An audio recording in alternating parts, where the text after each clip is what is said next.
नमस्कार। शोम रतूड़ी एनालिसिस में आपका स्वागत है। जो दिल्ली के विधानसभा चुनाव है आने वाले 5 फरवरी को और जिनका रिजल्ट 8 फरवरी को आएगा, उसमें बड़ा धमाका हो गया। जो इंडिया अलायंस है उसने राहुल गांधी की ऐतिहासिक बेइज्जती कर दी। राहुल गांधी को मुंह छुपाने लायक नहीं रखा। आप देख रहे होंगे ना, आजकल कहीं दिखाई दे रहे राहुल गांधी? कहीं भी नहीं दिखाई दे रहे। पता नहीं, वैसे तो ये भी है कि पता नहीं वहां से आए या नहीं आए, जहां वो गए थे। वियतनाम गए थे, वियतनाम के बाद कहां गए ये कोई नहीं जानता। तो हुआ क्या कि ये जो चुनाव जो हो रहे थे, ये केजरीवाल के लिए जीवन और मरण का प्रश्न है। उनकी राजनीति बनी रहेगी या नहीं रहेगी, ये चुनाव, जो ये वाले चुनाव, आने वाले चुनाव है, ये साबित करेंगे। अब इस बीच क्या हुआ? पहले 2-3 चुनाव तो केजरीवाल मजे मजे से लेके पहली बार 28 सीट जीती।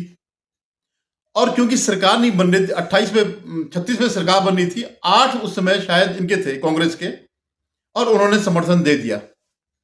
बस वो दिन है और आज का दिन है। उसी दिन कांग्रेस ने आत्महत्या कर ली थी।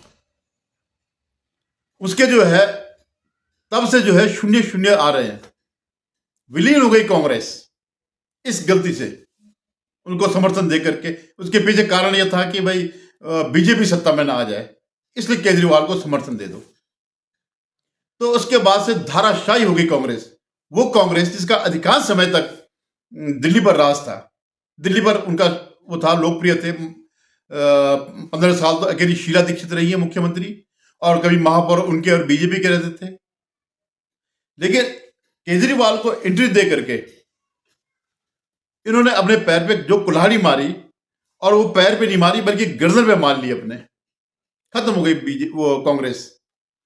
और मजेदार बात यह है कि कांग्रेस को खत्म करने के लिए और सत्ता में आने के लिए केजरीवाल ने शीला दीक्षित को ही निशाना बनाया था, कि शीला दीक्षित पर ही सारे आरोप लगे थे। आप सब जानते होंगे कि कितने उन्होंने कहा था कि हमारे पास इतने पेज के सबूत है, ये सबूत है, वो सबूत है। जैसे सत्ता में आए सब भूल भाल गए। और उनकी आदत यह है कि कुछ भी बोल लो और किनारे निकल जाओ। जैसे आपको पता होगा, इन 10 सालों में तो उनका पूरा चरित्र सामने आ ही गया कि उसको ऐसा कोई नेता नहीं है जिसको उन्होंने भ्रष्ट नहीं कहा होगा, और ऐसा कोई वो भ्रष्ट नेता नहीं है जिसके साथ आज उनका गठबंधन ना हो। वही के वही सारे के सारे। अब इस बार क्योंकि जो ये चुनाव आ रहे हैं, इस बीच जो है सारे के सारे इनके बड़ा जो लीडरशिप है वो भ्रष्टाचार के मामले में जेल से आ चुकी है। सबने जेल के दर्शन कर लिए हैं, जिस जेल के वो मालिक हैं। तो वो भी जो है, अब वो स्थिति नहीं रही, क्योंकि केजरीवाल की छवि इतनी खराब हो गई है। चाहे वो अपने को कुछ भी कहे, कितना भी वो हिम्मत दिखाए, लेकिन अंदर से टूट गए। आत्मविश्वास खत्म हो गया है। नहीं तो इससे पहले भी 2 चुनाव हुए, ये 20 का हुआ, 15 का हुआ। कांग्रेस को तब भी जीरो। उनको पहली बार तो 62 सीट आई, वो 67 सीट। आप सोच सकते, कल्पना कर सकते हैं, 70 में से 67 सीट और दूसरे में 62 सीट। मतलब पहली बार बीजेपी को 3 सीट मिली और दूसरी बार 8 सीट मिली। तो उसके पीछे कारण क्या था कि पूरा वोट बैंक कांग्रेस का शिफ्ट हो गया। तो इस बार उनको बड़ा वो लग रहा है, आशंका है हारने की, भय पैदा हो रहा है। अभी तक क्योंकि वो मुख्यमंत्री हैं और उनके मुख्यमंत्री थे और उनकी पार्टी का ही मुख्यमंत्री है, तो बहुत से प्रिविलेज मिल जाते हैं, जैसे कोर्ट वोर्ट से मिलना। जैसे आपको पता है कि केजरीवाल जी अकेले ऐसे व्यक्ति हैं जिनके नाम पर एक नया कानून बनाया गया था। कानून तो नहीं बनाया, लेकिन व्याख्या की गई कि बेल इज राइट और जेल इज एक्सेप्शन। किसी भी अपराधी का, किसी भी आरोपी का बेल जो है अधिकार है और जेल जो है एक्सेप्शन है। तो ये सिर्फ इन्हीं के लिए कानून व्याख्या हुई। उसके बाद मैंने कोई देखा नहीं, शिबू सोरेन के अलावा जो है बाकी कई लोग हैं जो, और आम आदमी है, जिनको 2-2, 4-4 साल की सजा होनी है, वो 10-10 साल से जेल में काट रहे हैं। उस तरफ तो न्यायपालिका की नजर नहीं गई। तो मैं ये कह रहा हूं, क्योंकि प्रिविलेज है एक केजरीवाल के पास सत्ता में होने का। और अगर वो सत्ता चले जाएगी, जो जितने इन पे घोटाले के केसेस चल रहे हैं, कल के दिन सत्ता से बाहर होते हैं तो आप समझ लीजिए इनकी जिंदगी जो है चक्की पीसते ही निकल जाएगी। तो ये बड़े डरे हुए हैं इस बार। तो उनके सामने अकेला बीजेपी थी, और बीजेपी और इनका संबंध ऐसा है, वहां की पब्लिक का, कि विधानसभा में वो केजरीवाल को देते हैं और लोकसभा में बीजेपी को देते हैं। 7 की 7 सीटें लगातार आ रही हैं, चाहे 14 हो, 19 हो और 24 हो, तीनों बार 7 की 7 सीट जो है इनकी आ रही है बीजेपी की। और बस वही जो कारण है, जो भ्रष्टाचार का जो इन पे आरोप लगा हुआ, और दूसरे निठल्लेपन का। इन्होंने 10 साल में कुछ भी नहीं किया, कुछ भी नहीं किया। बस सिर्फ वो ऐड जो देते हैं कि हमने ये कर दिया, वो कर दिया। पत्रकार वार्ता, पत्रकारों को बुला लेते हैं कि भाई देखो हमने ये किया। और क्योंकि इनका करोड़ों का एक छोटे से राज्य का महापौर से थोड़ा बड़ा एक मुख्यमंत्री है वो, लेकिन उसके ऐड जो है टक्कर देते हैं दुनिया में। यहां तक कि विदेशों तक जो है, जब इन्होंने एक बार उसमें किसी अमेरिका में किसी अखबार में छपाया, न्यूयॉर्क टाइम्स में या किस में, अपनी तारीफें छपाई, तो ये जो ऐड है, तो उसने भी जो पत्रकार हैं या जो मीडिया है या जो चैनल है, उनके मुंह बंद कर रखे हैं। वो जो कुछ बोलते हैं वो उसी को प्रसारित करते हैं, कभी भी वो उसका रिबटल नहीं करते, उसका जो है खंडन नहीं करते कि नहीं बताओ आपने तो ये कहा और ये हो रहा है। कि कहा भाई तुम्हारी जो लंदन पेरिस की जो तुम बना रहे थे शहर को, और चमचमाती सड़कें और 100 किस्म की बातें जो जो करते रहते हैं, इतने स्कूल, मोहल्ला क्लिनिक। पहले तो कहते हमने नए स्कूल खोले हैं, वर्ल्ड क्लास स्कूल खोले हैं, लेकिन धीरे धीरे करके पता लगा कि वो उन्हीं कमरों में घोटाला करने के लिए उनको जो है रिनोवेट करके, जैसे अपना शीश महल को नया नहीं बताते, वो रिनोवेट करते, लेकिन सब कुछ उन्होंने घोटाले के लिए सब किया। तो जो इनकी स्थिति हो गई है, तो घबरा गए। क्योंकि यार अब अगर मैं इस बार अगर कांग्रेस को कुछ वोट जाते हैं तो मेरा हाना निश्चित है, और बीजेपी सत्ता में आ जाएगी तो बख्शेगी नहीं। क्योंकि और पार्टियां तो ये है कि भाई हर कोई भ्रष्टाचार में कहीं ना कहीं लिप्त है, सिवाय बीजेपी के, वो क्यों बख्शेंगे। और मुख्य कारण क्या है, सबसे बड़ा इनके जो अंदर से थर्रा रखे हैं, ये जो मुस्लिम वोट जो है एक पूरे देश में एक तरफा जो कांग्रेस को जा रहा है, उससे इनकी हालत खराब हो गई कि अगर मुस्लिम वोट चले गया तो मेरी स्थिति जो है बड़ी खराब हो जाएगी और हाना निश्चित हो जाएगा। अगर कांग्रेस मजबूत हुई, कांग्रेस अगर उन्होंने दम से अगर लड़ाई लड़ी, तो भले कांग्रेस भी नहीं जीते, लेकिन वो जो है मुस्लिम वोट की वजह से जो है वो कुछ काटेगी और बीजेपी की जीतने की स्थिति होगी, और इनकी हालत जो है खराब हो जाएगी। तो जो मुस्लिम वोट का जो सुदृढ़ीकरण हुआ कांग्रेस के पीछे, वो इनको सताया जा रहा है, क्योंकि उनका मुख्य वोट तो वही है, रोहिंग्या बांग्लादेशी और मुस्लिम और ये सब जाकर के। और जो बस्ती के लोग हैं, वो भी मैं देख रहा था, वो भी खुश है कि भाई हमें बिजली पानी का मिल जाता, बाकी चीज से किसी को कोई मतलब नहीं कि सड़कें टूटी है, वो कह रहे हाँ ठीक है, सड़कें टूटी है, गंदगी है, सीवर लाइन निकल वो से ओवरफ्लो हो रहा है। तो उनका सिर्फ इतना ही, उनका कंसर्न इतना ही है सिर्फ। तो ये सब परिस्थितियां ऐसी आई कि वो थरा गए कि कांग्रेस क्यों लड़ रही है। अरे भाई कांग्रेस भी पॉलिटिकल पार्टी है, वो क्यों नहीं लड़ेगी? तुम नहीं लड़ते क्या? तुम गुजरात में नहीं लड़े कांग्रेस के खिलाफ, या जहां जहां भी कांग्रेस लड़ी, क्या तुम नहीं लड़े? तो ये कोई कहना वो नहीं हुआ कि कांग्रेस क्यों लड़ी और कांग्रेस और बीजेपी का आपस में तालमेल हो गया है। तो जब तुम गुजरात में लड़े थे तो फिर इसका मतलब ये है कि बीजेपी और आम आदमी पार्टी का तालमेल हो गया।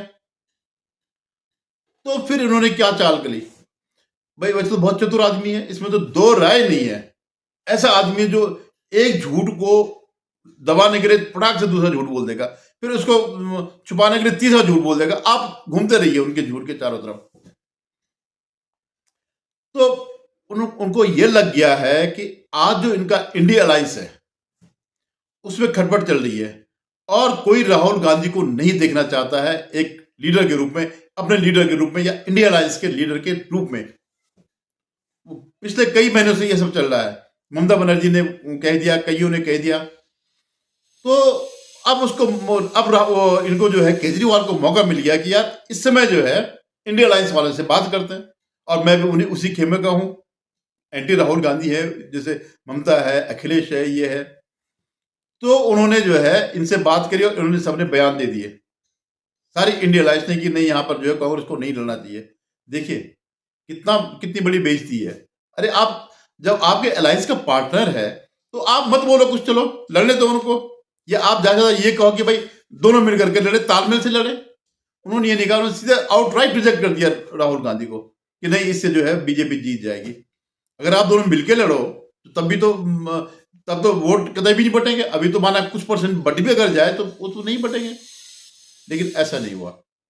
तो एक तरफ से अखिलेश से लेकर के टीएमसी की ममता, अब ममता तो वैसे भी इसको मानती नहीं है, राहुल गांधी को कभी भी नेता नहीं माना, और कभी भी वो खुलेआम कहते कि भाई जहां जहां ये बीजेपी के सामने इनकी टक्कर हो तो वहां ये हार जाते हैं। और मजेदार बात क्या होगा, अच्छा वहां से उद्धव ठाकरे ने महाविकास अघाड़ी का तो बेड़ा गर्क किया ही किया, और अपना भी साथ में किया। अब यहां पर जाकर के उसने कहा नहीं, जो है वो नहीं लड़ेगा, नहीं लड़ना चाहिए कांग्रेस को। किसी ने भी ये नहीं कहा कि आप दोनों मिलकर के लड़ो। और मजेदार बात, दुर्बुद्धि जिसे कहते हैं, जो पृथ्वीराज चौहान है, शायद कौन चौहान है, जो एक्स सीएम है वहां के, महाराष्ट्र के कांग्रेस के नेता, उन्होंने कहा कि नहीं, हाँ वहां अब जीत तो केजरीवाल ही रहे हैं। तो आप ये सोचिए कैसी पार्टी है, उनके नेता खुद कह रहे हैं। तो इनडायरेक्टली ये कहना है कि भाई कांग्रेस को नहीं लड़ना चाहिए। तो ये जो है ये हो गया। तो जो इंडिया अलायंस के पार्टनर हैं, जो इनके घटक दल है, उनको मौका मिल गया राहुल गांधी को बेइज्जत करने का, और उन्होंने जो है केजरीवाल को समर्थन दे दिया। अब आप ये देखिए कि दिल्ली में न तो उद्धव ठाकरे के नाम पर एक वोट मिलेगा, न अखिलेश के नाम पर एक वोट मिलेगा, और जितने भी ये आरजेडी पारजेडी जितने भी ये समर्थन दे रहे हैं, किसी का वोट नहीं मिलेगा, किसी के नाम पर ये वोट नहीं मिलेगा। न टीएमसी का तो अपने बगल में त्रिपुरा में ही वोट नहीं है, त्रिपुरा में साफ हो गई, तो दिल्ली की तो बात ही छोड़ो आप। लेकिन इन्होंने मौका देखा। क्यों देखा मौका? मैं आपको असली चीज क्या है राहुल गांधी के खिलाफ जो ये जो चल रहा है पूरा मामला इंडिया अलायंस में, उसके पीछे कारण एक है। जितने भी ये इंडिया अलायंस की पार्टियां हैं, इनका जो वो है, दो चीजें हैं जुड़ने का। एक तो भ्रष्टाचार, सारे के सारे भ्रष्टाचार में कहीं ना कहीं जुड़े हुए हैं। दूसरा मुस्लिम वोट, सारे के सारे दावेदार मुस्लिम वोट के हैं। हिंदुओं को तो उन्होंने छक्के गालियां दे रखे, तो बड़ा हिंदू वोट मिलना तो बड़ा मुश्किल है, लेकिन मुस्लिम वोट के लिए जो है ये सब वो है। अब इनको डर लगता है कि यार हमारा ही जो बेस है, हालांकि बेस पहले मुस्लिम वोट पहले कांग्रेस के था, लेकिन उन्होंने जो छीन लिया, अब ये उसको रखना चाहता है अपने पास, अपने वोट बैंक को बचा के रखना चाहते हैं। वो तभी होगा जब कांग्रेस पूरी तरह खत्म हो जाएगी, क्योंकि मुस्लिम भी ऐसा नहीं है कि अंधा होकर के देखे। अगर वो देखेगा कि यार ये तो मेरा वोट बर्बाद चला जाएगा, तो हो सकता है वो फिर वापस रीजनल पार्टीज के इन छत्रपों के पास वोट चले जाएगा, और उसमें केजरीवाल भी एक छत्रप है। तो दूसरा अहंकार, राहुल गांधी के पास ऐसा अहंकार है कि जो 2024 के चुनाव में 53 से 99 हुआ, तो उनको तो लगा मैंने विश्व विजेता बन गया हूं, मैंने अश्वमेध यज्ञ कर दिया। जबकि ये धीरे धीरे के जब विवेचना सामने आने लगी, ये हरियाणा का चुनाव, महाराष्ट्र चुनाव, इनसे पता चल गया कि नहीं, राहुल गांधी के नाम पर कुछ नहीं है, वो जो है इन लोगों की वजह से। राहुल गांधी एक पैरासाइट से ज्यादा कुछ नहीं है। तो अब ये भी सबक सिखाना चाह रहे हैं कि किस तरह इसको किनारे करो। और अगर दिल्ली में भी बुरी तरह हारते हैं तो आप समझ लीजिएगा कि ये सब हो जाएगा। और इवन गठबंधन पे भी बात चल रही है कि इंडियन अलायंस रहे न रहे। तेजस्वी यादव कह रहा है कि ये तो केवल वहीं तक का था हमारा लोकसभा के लिए। कहने का मतलब कि जो अभी 2025 में चुनाव होने हैं इसके बिहार के, तो वो नहीं चाहता कि कांग्रेस को हम सीट दे, अलायंस में रखे। क्यों? पिछली बार उन्होंने बहुत ज्यादा सीट दी और वो जीते कम। हर बार कांग्रेस का यही है, क्योंकि कांग्रेस की जड़ें सब जगह से खत्म हो रही है। अगर कांग्रेस ऐसे केवल सोशल मीडिया में है, जो इनके आईटी सेल वाले जो कभी ठुमका मारते हुए राहुल गांधी की, कभी पंचर बनाते हुए, कभी बाइक को ठीक करते हुए, कभी खेतों में ट्रैक्टर में बैठे हुए, इस ढंग से वो सोचते कि अरे बाप रे, तो बहुत बड़ा वो बन गया, प्रधानमंत्री का दावेदार हो गया, बल्कि यूएस के प्रधानमंत्री का भी दावेदार हो गया। तो अब ये लोग इससे छुटकारा पाना चाहते हैं। जो बीच में रिमर जो चल रही थी, जो मरमराहट चल रही थी, वो अब सामने खुल करके आ गई। तो आपको याद होगा जब 2024 चुनाव आए थे, तो इस ढंग से राहुल गांधी का अहंकार कितना हो गया था। उसको लगा कि जैसे ये सारी जो हम लोग इतने बड़े हैं, मेरी वजह से बड़े हैं। और आपने कभी देखा अहंकार संसद में यूं बैठ करके और यूं सोफा में हाथ रख करके, जैसे घर के ड्राइंग रूम में बैठा हो। अरे मंदिर है वो, उसकी बड़ी इज्जत है, लेकिन उसके लिए कोई माने नहीं। वो सोचता है कि सबसे, मैं तो खानदानी हूँ, मेरा तो अधिकार ही है, मैं ऐसे रहूं या वैसे रहूं। एक दो बार शायद उन्होंने टोका भी लोकसभा अध्यक्ष ने, जब वो एक हाथ जेब पे डाल करके और जो है एंट्री करते, मतलब कोई सभ्यता, कोई सम्मान किसी के प्रति वो कुछ नहीं है। तो अब ये लोग अब देखते हैं कि क्या स्थिति बनती है। जो वहां की लोकल यूनिट है दिल्ली की, आप मेरी बात ध्यान रखिएगा, लड़ेंगे तो सही चुनाव, राहुल गांधी आए ना आए तो चुनाव तो होगा।